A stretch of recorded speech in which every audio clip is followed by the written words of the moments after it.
A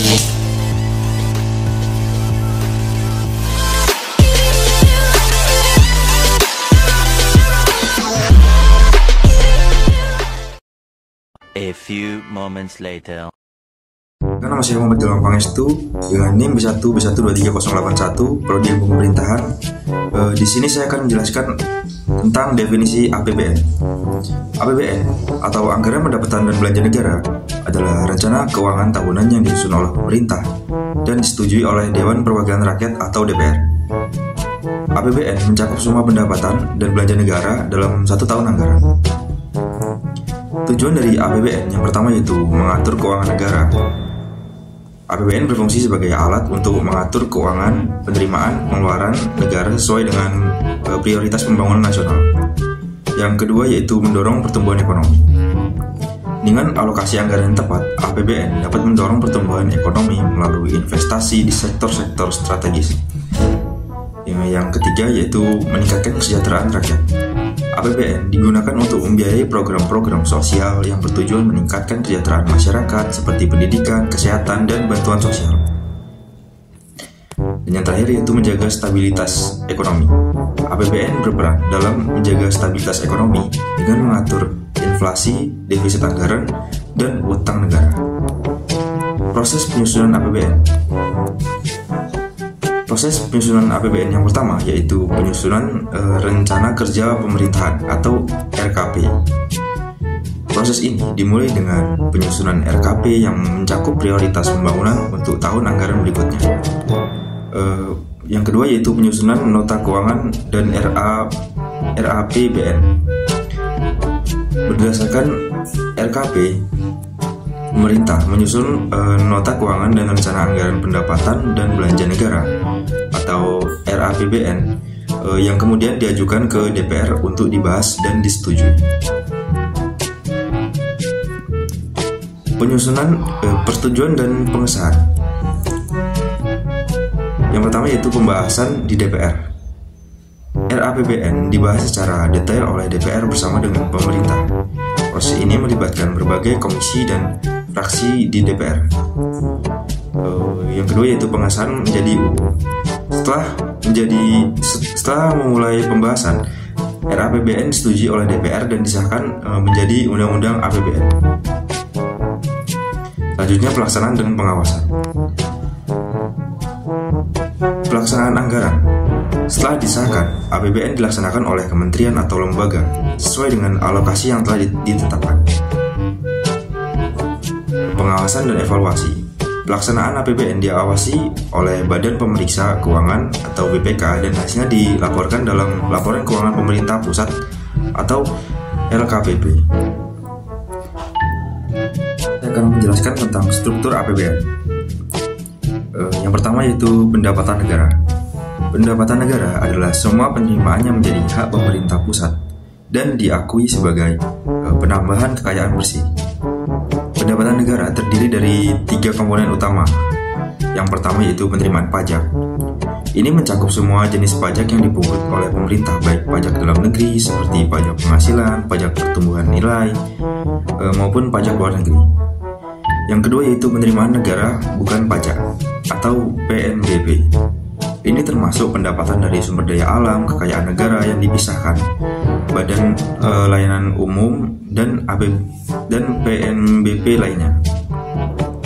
Yang ketiga yaitu hibah atau bantuan yang diterima dari pihak luar negeri atau dalam negeri yang tidak perlu dibayar kembali. Struktur yang kedua yaitu belanja negara. Belanja negara adalah semua pengeluaran pemerintah pusat yang diakui sebagai pengurang nilai kekayaan bersih. Belanja negara dibagi menjadi 2 kategori utama. Yang pertama yaitu belanja pemerintah pusat. Ini mencakup belanja untuk kementerian atau lembaga dan belanja non-kementerian atau lembaga. Belanja ini digunakan untuk membiayai operasional pemerintah, pembangunan infrastruktur, dan program-program lainnya. Yang kedua yaitu transfer ke daerah dan dana desa. Ini adalah dana yang ditransfer ke pemerintah daerah dan desa untuk mendukung pelaksanaan otonomi daerah dan pembangunan desa. Struktur yang ketiga yaitu pembiayaan. Pembiayaan adalah semua transaksi keuangan yang bertujuan untuk menutup defisit atau memanfaatkan surplus anggaran. Pembiayaan terdiri dari dua komponen utama. Yang pertama yaitu pembiayaan dalam negeri. Ini mencakup penerbitan surat utang negara, pinjaman dalam negeri, dan penggunaan saldo anggaran lebih. Yang dua, pembiayaan luar negeri. Ini mencakup pinjaman luar negeri dan penerbitan surat utang di pasar internasional. Siklus APBN. Siklus yang pertama yaitu perencanaan. Yang pertama, penyusunan rencana kerja pemerintah atau RKP. Januari sampai Mei, pemerintah menyusun RKP yang mencakup prioritas pembangunan untuk tahun anggaran berikutnya. RKP ini disusun berdasarkan masukan dari berbagai kementerian atau lembaga dan mempertimbangkan kondisi ekonomi makro dan asumsi dasar ekonomi makro, pertumbuhan ekonomi, inflasi, nilai tukar rupiah, suku bunga, harga minyak internasional, dan lifting minyak. Siklus yang dalam perencanaan yang kedua yaitu penyusunan nota keuangan dan RAPBN. Dimulai dari Juni sampai Agustus. Berdasarkan RKP, pemerintah menyusun nota keuangan dan rencana anggaran pendapatan dan belanja negara atau RAPBN. Nota keuangan berisi penjelasan mengenai kebijakan fiskal dan asumsi ekonomi makro yang digunakan dalam RAPBN. Perencanaan yang ketiga yaitu siklus APBN yang kedua yaitu penganggaran. Yang pertama yaitu pembahasan RAPBN oleh DPR, dimulai dari September sampai Oktober. RAPBN dibahas oleh DPR bersama pemerintah. Proses ini melibatkan berbagai komisi dan fraksi di DPR. Pembahasan ini bertujuan untuk menyelaraskan prioritas pemerintah dengan aspirasi rakyat yang diwakili oleh DPR. Yang kedua yaitu pengesahan APBN melalui undang-undang. Setelah pembahasan, RAPBN disetujui oleh DPR dan disahkan menjadi undang-undang APBN. Pengesahan ini biasanya dilakukan pada bulan Oktober. Siklus yang ketiga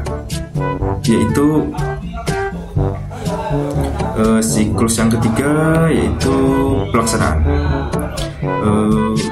Yang pertama yaitu penetapan daftar isian pelaksanaan anggaran atau DIPA, dimulai dari November sampai Desember. Setelah APBN disahkan, Kementerian Keuangan menetapkan DIPA untuk setiap kementerian atau lembaga. DIPA adalah dokumen yang menjadi dasar pelaksanaan anggaran oleh kementerian atau lembaga. Yang kedua yaitu pelaksanaan anggaran oleh kementerian atau lembaga, dimulai dari Januari sampai Desember. Kementerian atau lembaga melaksanakan anggaran sesuai dengan DIPA yang telah ditetapkan. Pelaksanaan ini mencakup berbagai kegiatan operasional dan pembangunan yang telah direncanakan. Siklus yang keempat yaitu pelaporan dan evaluasi. Yang pertama yaitu laporan keuangan pemerintah pusat atau LKPP, dimulai dari Januari sampai Maret. Setelah tahun anggaran berakhir, pemerintah menyusun LKPP yang mencakup laporan realisasi anggaran, neraca, laporan arus kas, dan catatan atas laporan keuangan. Yang kedua yaitu audit oleh BPK, dimulai dari April sampai Juni. Badan Pemeriksa Keuangan atau BPK melakukan audit terhadap LKPP untuk memastikan bahwa laporan keuangan tersebut telah disusun dengan standar akuntansi pemerintah dan mencerminkan kondisi keuangan yang sebenarnya. Selanjutnya adalah tahapan siklus APBN. Tahap yang pertama yaitu penyusunan, dimulai dari Januari sampai Mei. Penyusunan rencana kerja pemerintah atau RKP adalah dokumen perencanaan tahunan yang memuat prioritas pembangunan nasional. Proses penyusunan RKP melibatkan berbagai kementerian atau lembaga kementerian dan mempertimbangkan masukan dari masyarakat serta kondisi ekonomi makro.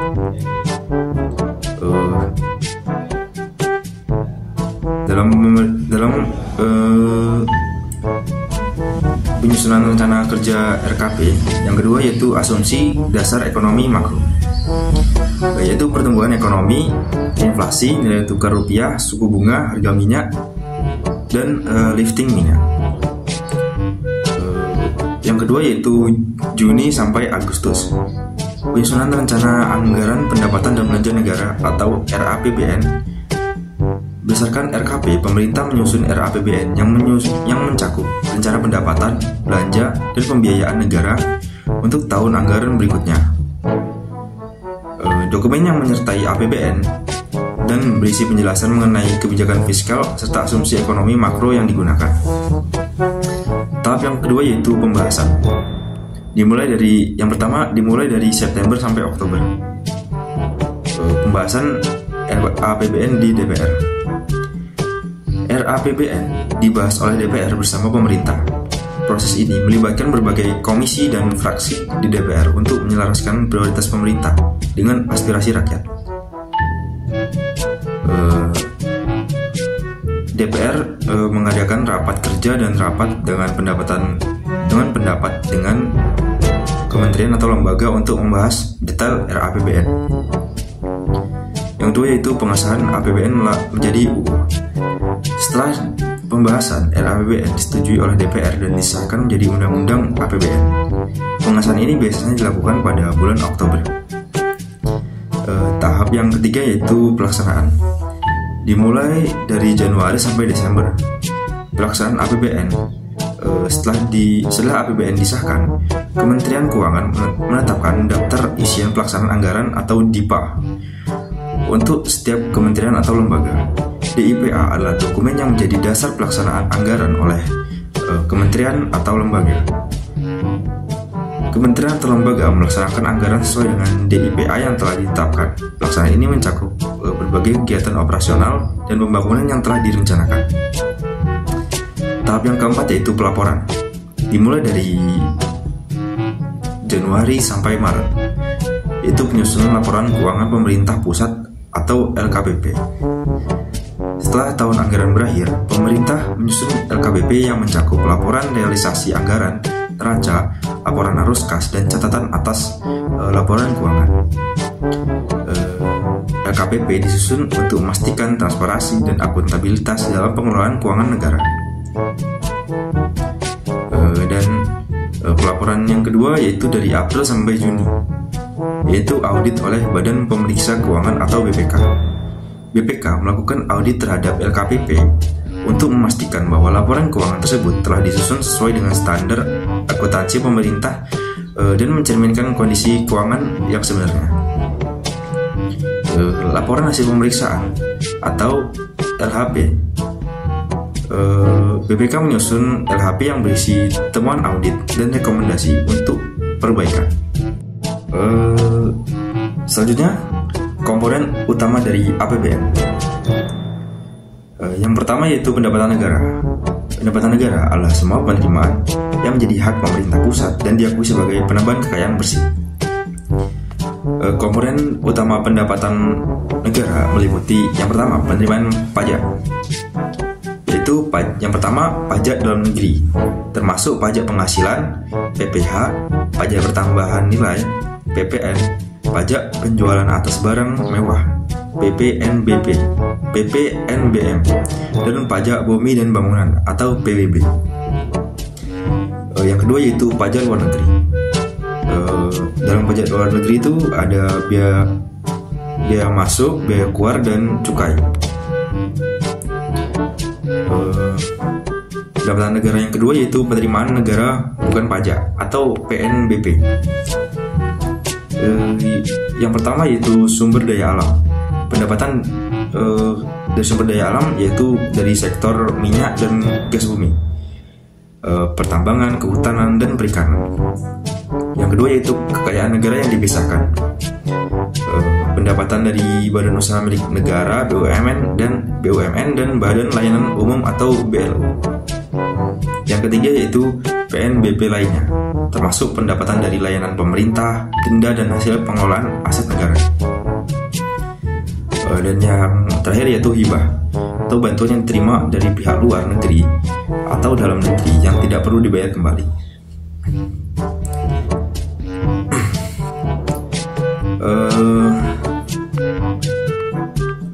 Komponen utama yang kedua yaitu belanja negara. Belanja negara adalah semua pengeluaran pemerintah pusat yang diakui sebagai pengurangan nilai kekayaan bersih. Komponen utama belanja negara meliputi yang pertama, belanja pemerintah pusat. Yang pertama yaitu belanja pegawai, yaitu gaji dan tunjangan untuk pegawai negeri sipil atau PNS dan anggota TNI atau Polri. Yang kedua yaitu belanja barang, pengeluaran untuk barang dan jasa yang digunakan dalam operasional pemerintahan. Yang ketiga, belanja modal, pengeluaran untuk pembangunan infrastruktur dan aset tetap lainnya.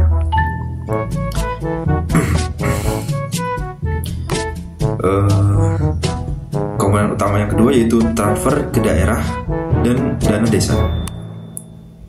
Yang pertama yaitu dana alokasi umum atau DAU, dana yang dialokasikan untuk mendukung pelaksanaan otonomi daerah. Yang kedua yaitu dana alokasi khusus atau DAK, dana yang dialokasikan untuk mendanai kegiatan khusus di daerah. Yang ketiga yaitu dana desa, dana yang dialokasikan untuk pembangunan dan pemberdayaan masyarakat desa.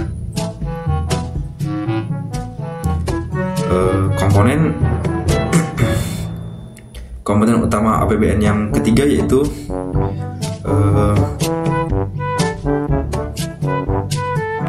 pembiayaan. Pembiayaan adalah semua transaksi keuangan yang bertujuan untuk menutup defisit atau memanfaatkan surplus anggaran.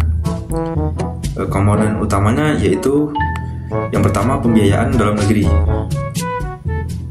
Yang pertama penerbitan surat utang negara atau SUN, yaitu obligasi yang diterbitkan oleh pemerintah untuk mendapatkan dana dari pasar domestik. Yang kedua yaitu pinjaman dalam negeri. Dalam pinjaman dalam negeri yaitu pinjaman yang diperoleh dari lembaga keuangan dalam negeri. Yang ketiga itu penggunaan saldo anggaran lebih atau SAL, yaitu penggunaan sisa anggaran dari tahun sebelumnya. Komponen pembiayaan yang kedua yaitu pembiayaan luar negeri. Yang pertama yaitu pinjaman luar negeri, yaitu pinjaman yang diperoleh dari lembaga keuangan internasional atau negara lain. Yang kedua yaitu penerbitan surat utang di pasar internasional, yaitu obligasi yang diterbitkan oleh pemerintah untuk mendapatkan dana dari pasar internasional. Kesimpulannya yaitu di sini APBN atau anggaran pendapatan dan belanja negara adalah instrumen kebijakan fiskal utama yang digunakan pemerintah untuk mengatur pendapatan dan pengeluaran negara guna mencapai tujuan ekonomi dan sosial. Melalui APBN, pemerintah mendukung pembangunan nasional dengan membiayai berbagai program seperti infrastruktur, pendidikan, kesehatan, dan kesejahteraan sosial yang bertujuan meningkatkan kualitas hidup masyarakat dan mendorong pertumbuhan ekonomi. Selain itu, APBN juga berperan dalam menjaga stabilitas ekonomi dengan mengatur inflasi, defisit, dan utang negara.